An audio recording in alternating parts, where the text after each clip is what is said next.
Hello everyone, स्वागत है आप सभी का इस नए लेक्चर में। तो इस नए लेक्चर में हम bending of thin wall beams पढ़ेंगे। ये बहुत ही इम्पोर्टेंट टॉपिक होता है, ऐसे एरोस्पेस इंजीनियर ये भी आपको पता होना चाहिए, क्योंकि आप अगर किसी एयरक्राफ्ट को मजबूत बनाना चाहते हो तो उसके इंटरनल कंपोनेंट में कौन कौन से किस टाइप के स्ट्रेस जनरेट हो रहे हैं और कैसे बेंडिंग हो रही है, उनमें वर्टिकल प्लेन में हो रही है, हॉरिजॉन्टल प्लेन में हो रही है या इंक्लाइन में हो रही है, सब पता होना चाहिए। ठीक है। एंड वाई थिन वॉल, क्योंकि जो थिकनेस है वो बाकी अदर टू डायमेंशन के कंपेयर में कम है। ठीक है। तो आप देख सकते हैं मैंने 4 सेक्शन यहाँ पे ड्रा किए हैं। एक आपका जैसे स्क्वायर या रेक्टेंगुलर मान लीजिए, एक आई है, एक टी है और एक सी सेक्शन है। ठीक है। पर इन चारों में से आप देख सकते हैं कि सभी सिमेट्रिक है। कोई फुली सिमेट्रिक है, कोई किसी एक एक्सिस के अबाउट ही सिमेट्रिक है। जैसे इस वाले को लीजिए, ये दोनों एक्सिस के अबाउट सिमेट्रिक है, ये भी दोनों एक्सिस के अबाउट सिमेट्रिक है, ये वर्टिकल एक्सिस के अबाउट सिमेट्रिक है, इस एक्सिस हॉरिजॉन्टल वाले के नहीं। इस तरीके से ये हॉरिजॉन्टल वाले पे है, वर्टिकल पे नहीं। तो है तो ये चारों सिमेट्रिक, पर आप कह सकते हैं डबल सिमेट्री, सिंगल सिमेट्री इस टाइप का। ठीक है। पर ये सिमेट्रिक सेक्शन में ही मतलब एटलीस्ट एक एक्सिस सिमेट्री रह रही है यहाँ पे, कहने का मतलब ये। ओके। अब देखिए, अब क्या यही मान लीजिए बीम है और ये क्रॉस सेक्शन है। तो आप एक ऐसी बीम लीजिए, एक रेक्टेंगल का, और ये आप क्रॉस सेक्शन लीजिए। ठीक है। अब आप यहाँ पर बेंडिंग मोमेंट अप्लाई कीजिए। तो बेंडिंग मोमेंट आप अप्लाई कर सकते हैं in vertical plane and also in horizontal plane. ठीक है। अगर ऐसे देख रहे ये बीम है, अब आप ऐसे मोमेंट लगा रहे हैं, आप नीचे साइड में भी लगा सकते हैं, हॉरिजॉन्टल लगा सकते हैं, उस साइड में लगा सकते हैं हॉरिजॉन्टल। ठीक है। मैं आपको बताऊंगा इन सारे मूवमेंट जब आप अप्लाई करते हैं तो फर्क क्या होता है। ठीक है। अब आप देखिए, अब ये जो एक्सिस पास हो रहा है इसको बोलते हैं न्यूट्रल एक्सिस। तो न्यूट्रल एक्सिस अभी यहां पर एक ही है। ठीक है। और क्योंकि एक ही डायरेक्शन में आप अभी मूवमेंट आप लगा रहे हो, राइट। न्यूट्रल एक्सिस की डिफिनेशन वो होती है, ऐसे आप डिफाइन कर सकते हैं कि जहां पे कोई भी स्ट्रेस ना हो, सिग्मा जेड फॉर एग्जांपल, अगर मान लीजिए स्ट्रेस है, अगर वो जीरो हो तो उसको न्यूट्रल एक्सिस बोलते हैं। जब आपने इसको किया तो क्या हुआ, बॉटम सरफेस जो होगा ये वाला, ये स्ट्रेच हो गया, तो टेंसाइल स्ट्रेस प्रोड्यूस होगा। और ये टॉप वाला जो है वो कंप्रेस हो गया, तो कंप्रेसिव। बीच में कहीं पर कोई स्ट्रेस नहीं हुआ, तो वो न्यूट्रल एक्सिस हुआ। ठीक है। अब आप इस बीम जो आर्बिट्री सेक्शन, या जो बीम है इसका आर्बिट्री सेक्शन मान लीजिए ये है, तो आप यहाँ पे आप कोई भी पॉइंट डिनोट कर सकते हैं। मैं एक एलिमेंट काटा, उसको मैंने एन क्यू एम पी डाल दिया। ठीक है। अब वो न्यूट्रल एक्सिस को मैंने यहाँ पे, क्योंकि ये पूरा बीम है, ये इसका क्रॉस सेक्शन है। ठीक है। मैंने क्या किया कि एक लेयर ली न्यूट्रल एक्सिस से ऊपर, क्योंकि हम एक लेयर लेंगे उस पर देखेंगे कैसे स्ट्रेस डिस्ट्रीब्यूशन हो रहा है जनरलाइज, वो वाई को बदलते जाएंगे, वो स्ट्रेस डिस्ट्रीब्यूशन बदलता जाएगा। ठीक है। तो आप देख लीजिए ये वाई डिस्टेंस पर है, ये एस टी जो मैंने लिया है ये वाई डिस्टेंस पर है। This is a Y distance from the neutral axis. ठीक है। और ये जो लेंथ है ये एलिमेंट की वो डेल्टा जेड है। ठीक है। और ये वाई क्रॉस सेक्शन में यहाँ पे दिया गया है। ठीक है। और ये एक्स एक्सिस है और ये वाई एक्सिस है। अब जब आप अप्लाई करते हैं बेंडिंग मोमेंट तो ये बीम ऐसे हो जाएगा मान लीजिए। अब अगर एक कर्वेचर ले रहा है तो कहीं पे इसका सेंटर होगा, वो मान लीजिए यहाँ है। ठीक है। तो अब देखिए जो लेयर आपने ऊपर लिया था वो जो है वो कंप्रेस हो गई और नीचे वाली स्ट्रेच हो गई और neutral axis remains the same. ठीक है। तो इसका मतलब चेंज इन लेंथ आया है। ठीक है। तो अगर आपको स्ट्रेस निकालना है तो पहले स्ट्रेन निकालना पड़ेगा, उसको मॉडुलस, यंग मॉडुलस से मल्टीप्लाई करके आप स्ट्रेस निकाल सकते हैं। ये भी सोच सकते हैं, राइट। ऐसे तो ऐसे सोचिए कि चेंज इन लेंथ निकालना है, तो चेंज इन लेंथ निकालने के लिए आप क्या कर सकते हो। तो अगर चेंज इन लेंथ निकालने के, तो ये डिस्टेंस r है, इसमें अगर y को सेपरेट कर देंगे तो r माइनस वाई होगा। और अगर आप रेडियस को एंगल से मल्टीप्लाई करते हैं तो क्या मिल जाता है? रेडियस को अगर एंगल से मल्टीप्लाई करें तो आर्क मिल जाता है, वही आर्क की लेंथ है, L equal to R theta से, ठीक है। और ये ओरिजिनल वाली क्या थी? अगर आपका रेडियस ऑफ कर्वेचर आर है तो R into delta theta is a original length divided by original length R theta. Original delta Z जो है आपका वो है आर इंटू थीटा, आप कह सकते, ठीक।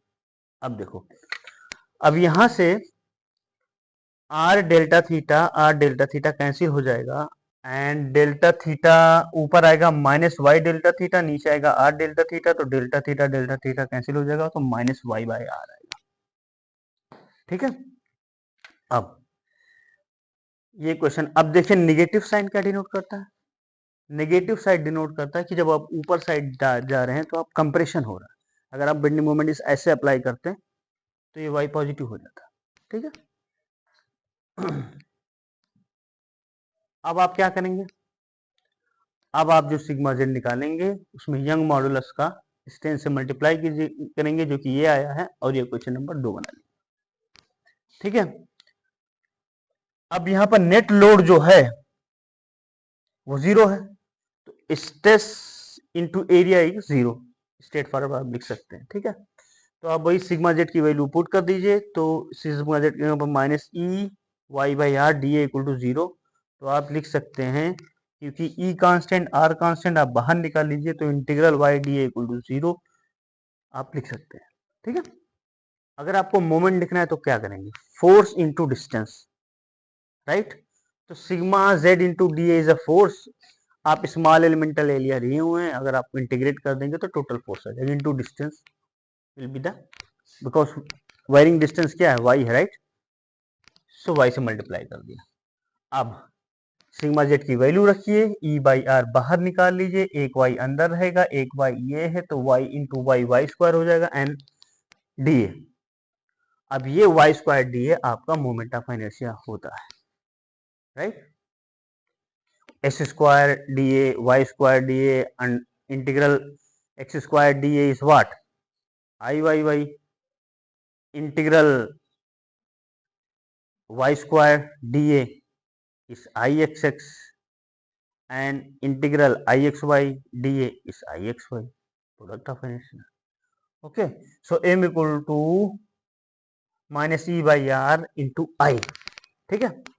अब आप एक इक्वेशन आपका था, आप अभी निकाले हैं m equal to minus, right, so you can write m by I equal to minus e by r, and दूसरा इक्वेशन क्या निकाले थे आप? दूसरा इक्वेशन था sigma Z equal to minus E Y by R, तो sigma Z by Y equal to minus E by R. So आप इन दोनों इक्वेशन से लिख सकते हैं M by I equal to E by R equal to minus sigma Z by Y. ये equation आप लिख सकते हैं, या आप इस तरीके से भी लिख सकते हैं, sigma Z by Y equal to M by I equal to minus E by R. इस तरीके से भी आप इसको लिख सकते हैं। तो आपको अगर स्ट्रेस डिस्ट्रीब्यूशन ड्रा करना है तो आप कैसे कर सकते हैं? फॉर एग्जांपल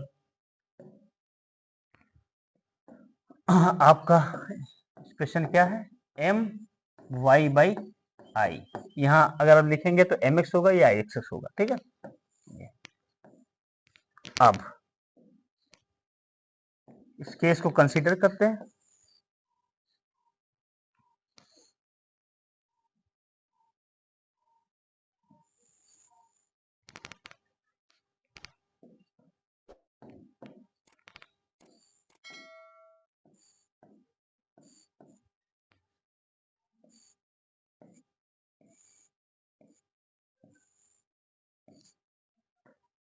आप इस तरीके के स्ट्रेस में को एक्सपेक्ट कर सकते हैं कि जब ये डिस्टेंस, जब आप y को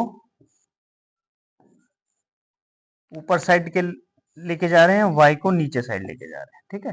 तो अगर मान लीजिए आपका एक्सप्रेशन ये है, आपने निगेटिव साइन हटा दिया, ठीक है, आप जो है वो बेंडिंग जो है मान लीजिए ऐसे कंसीडर कर रहे हैं, ठीक है, तो ऊपर वाला सरफेस जो होगा वो टेंसाइल होगा। तो अब यहाँ पर प्लस वाई रखेंगे आप, ठीक है। मान लीजिए m बाई आई की कोई वैल्यू आई, लेट से m बाई आई कैलकुलेट करके 1 आया, तो 1 इंटू वाई।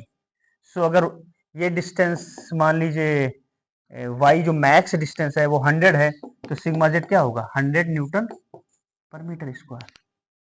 ओके, अगर मान लीजिए y को 50 बीच में रख देंगे यहाँ पे, तो वो 50 न्यूटन मीटर स्क्वायर। तो ये 100, ये 50, okay, for example let's say 25। और जब y को निगेटिव रखेंगे तो ये निगेटिव होता चला जाएगा। तो निगेटिव अगर -10 रखेंगे तो -100 न्यूटन पर मीटर स्क्वायर। तो for example this is 100 newton metre square, this is -100 newton metre square.